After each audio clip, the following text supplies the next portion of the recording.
Here is the answer to last video's challenge question. Now, you may have realized that this looks kind of different to the last one. Well, that's because the king is on e7 instead of a7. You'll know why soon. Now, last video, I hinted that there would be under promotion needed. So let's see if we really need it. So let's say white promotes to a queen. Now, obviously, he will play knight to c6, which is why he played knight to b4 in the first place, so that he could wait and see if white fell for the trap and promoted to a queen, let's say. And then he would fall, giving black a comfortable position. Now, what if white promoted to a rook? Well, same thing really. He would just check. Now, what about a bishop? Well, yeah, literally anything but a knight doesn't work. So what if we do promote to a knight? Well, it's perfect, because even if he tries to play knight to c6, then we can just take. And if he does try and forecast with knight to d5, it won't work because we'll just simply take. And two connected pawns up in an endgame was clearly winning, with black's king way out of the game. Today, I will be telling you about passed pawns. I will be giving you one example of what passed pawns are, and two examples of making passed pawns. And of course, at the end, I will be giving you a challenge question.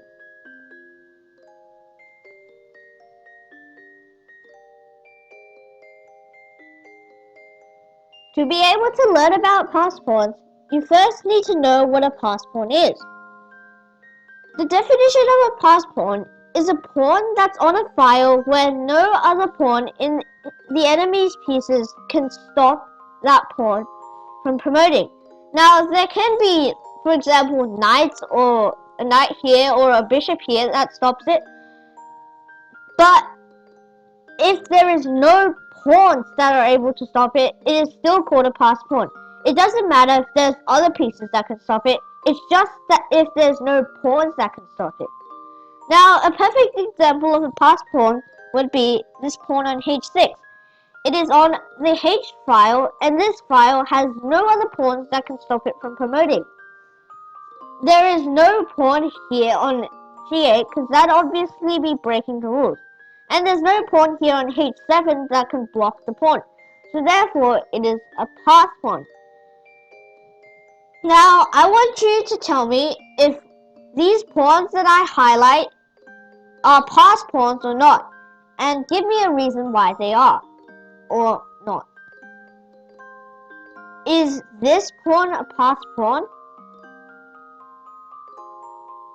I hope that you said that it was no, because this pawn on e5 can stop it from ever getting to promotion. Well, let's just say this pawn magically disappeared. Then would it be a passed pawn? Yes, it would. Even though the king is stopping it, that king isn't a pawn, which means that if this pawn wasn't here, this d6 pawn on d6 would indeed be a passed pawn. Now, is this pawn a passed pawn? I hope that you found that it was also no, because there is this pawn on g6 that is stopping it from ever getting to promotion. Now, what about this pawn on a5? It is a passed pawn, because it is on a file where no other pawns can stop it. There is no pawn on b3 guarding b4, a4 I mean, and no pawn on a4 to block it. Therefore, it is a passed pawn. And I hope that you found that b5 was also a passed pawn, because there is no pawns that can stop it. Now I will be giving you an example of creating a passed pawn. Usually when you make a passed pawn, you've got to force it. Your opponent won't usually just let you make a passed pawn for nothing. Now, there is one very common technique used to force past pawns. And what is that technique called? Well, it is called 2 on 1. Well, 2 on 1 is when, for example, on one side of the board, you have 2 pawns against 1. Obviously, it doesn't have to exactly be 2 pawns against 1. It can be, for example, it can be 3 pawns on 2 or even 4 pawns on 3. But in this example, we will be seeing a 2 on 1. Now, what the common way to do it is you get one pawn to force the other pawn off the file, and then you use the other pawn to promote. Let's see it in action. So, let's say white plays g5. Now, if black does nothing and plays a harmless random move like king to d1, we play h5. Now, what we're about to do is play h6. And if we get to do that, whatever black does, we force a promotion. And let's say black doesn't even see it and plays king to c1. Now, there are two ways, g6 or h6. Both of them work in a way. I'll just show you how both of them work. Now, g6 is probably one of the more unsafe ways, but it still works very well if you know what to do. And if he keeps doing that, you play h6, sacrificing a pawn, but obviously it will be worth it. He has no choice, well, good choice, but to take. And then after we do that, we force a promotion. Now, obviously, we don't have to play g6. We can also play h6. In my opinion, this way works better, because you won't be sacrificing any pawns. Now, if he plays g6, we promote on the h file. If he takes, we just take back. So, at the start, black's best move here is probably to play g6, giving. Now, now this pawn move does this. So, if white plays h5, black can take. But if you might have noticed that white is only 3 squares from promotion, whereas black will be 4 when he takes, so it still works. Except, it looks a bit boring. Though, you'll find that you'll eventually catch up to the pawn.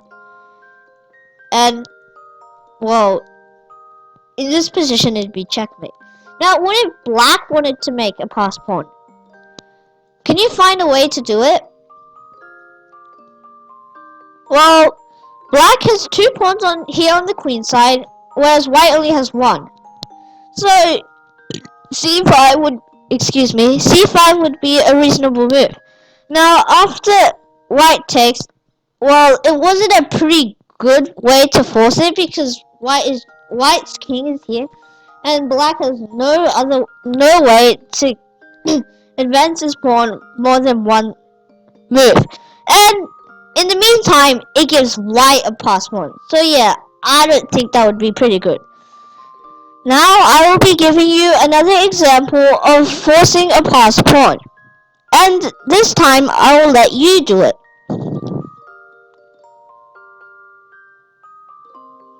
In this position, black sees that f4 is a free pawn and decides to be greedy and takes it.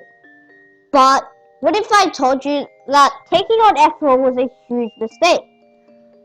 And in this video, we're learning about pass pawns. If you put 2 and 2 together, you'll probably realize that we're about to force a pass pawn. This time, I'll let you do it. Now, even though black has a whole bunch of pawns here, we can still force a pass pawn using 2 on 1. Even though these pawns are here, it doesn't matter because we're only focusing about the G and H files.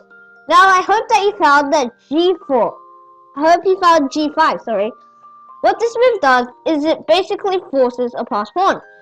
If he does nothing, for example, plays a move like king to D7, we'll just take, and we have a pretty good position.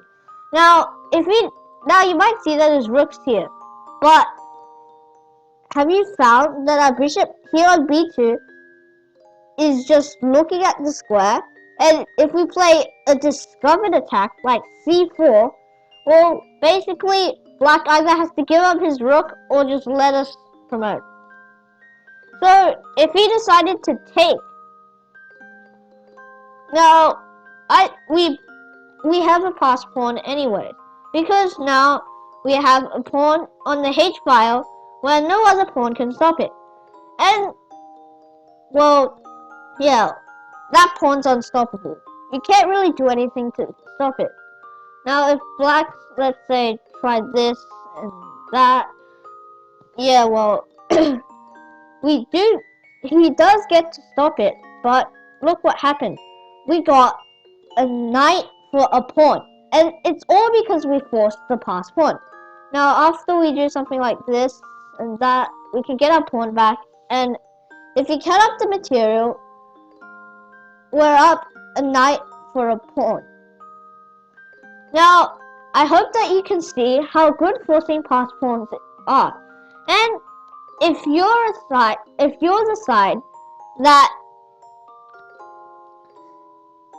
side defending against the pass pawn, don't give your opponent chances to get 2-on-1 or 3-on-2. Well, you know what I mean.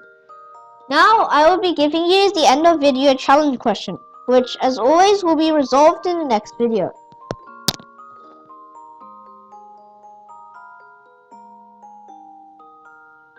In this position, you are white, and your challenge is to make a pass pawn. Now, this challenge covers two concepts that we've learnt so far. One obviously being pass pawns, the one we learned today, and the other being pawn breakthroughs. I hope that you don't need to watch my video on pawn breakthroughs again to be able to figure out this puzzle. But if you do, I'll have the link in the description for you to check it out. As I said earlier, the answer will be in my next video. That's it for today, and thank you for your time. If you enjoyed the content, please consider to like, subscribe, and turn on the notification bell. Thank you.